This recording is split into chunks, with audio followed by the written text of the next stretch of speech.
ओम नमः शिवाय।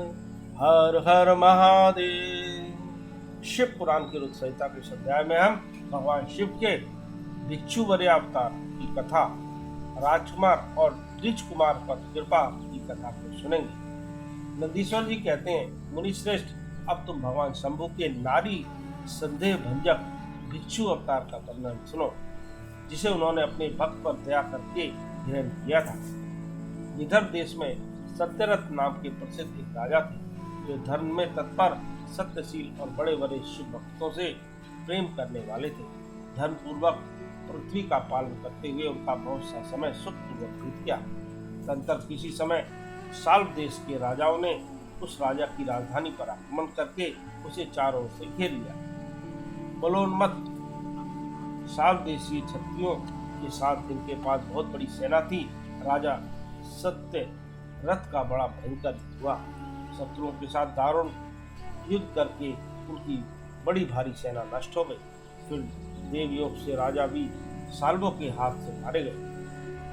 उन नरेश के मारे जाने पर मरने से बचे हुए सैनिक मंत्रियों सहित भय से विहल हो भाग खड़े हुए।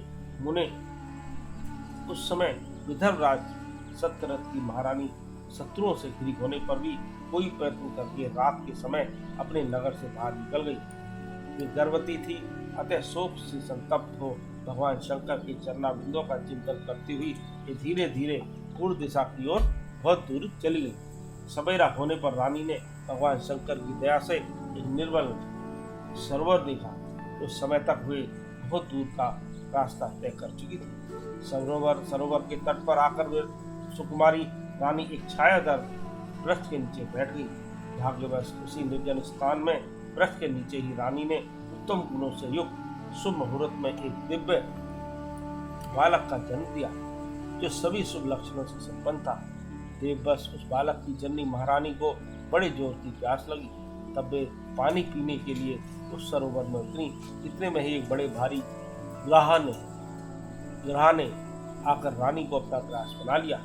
वह बालक पैदा होते ही माता पिता से हीन हो गया और भूख प्यास से पीड़ित हो उस तालाब के किनारे जोर जोर से रोने लगा।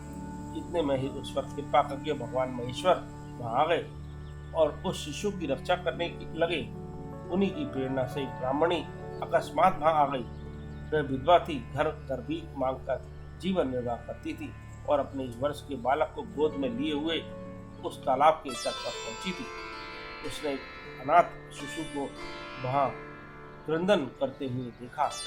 निर्जन वन में उस बालक को देखकर ब्राह्मणी को बड़ा विस्मय हुआ और वह मन ही मन विचार करने लगी, अहो, यह मुझे इस समय बड़े आश्चर्य की बात दिखाई देती है कि यह नवजात शिशु, जिसकी नाल भी अभी तक नहीं कटी है, पृथ्वी पर पड़ा हुआ है।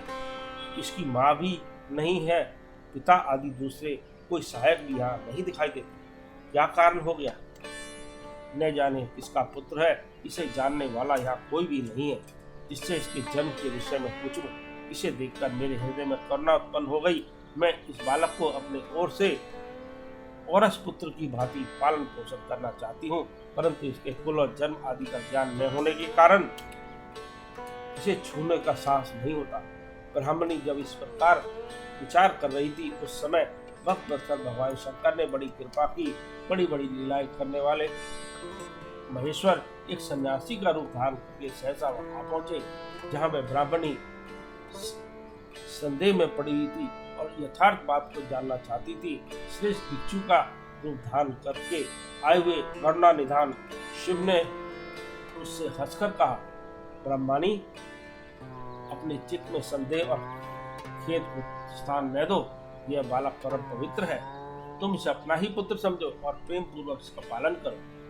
ब्रह्मणी बोली, प्रभु, आप मेरे भाग्य से ही यहाँ पधारे हैं, इसमें संदेह नहीं कि मैं आपकी आज्ञा से इस बालक का अपने पुत्र की ही बात पालन पोषण करूंगी। तथापि मैं विशेष रूप से यह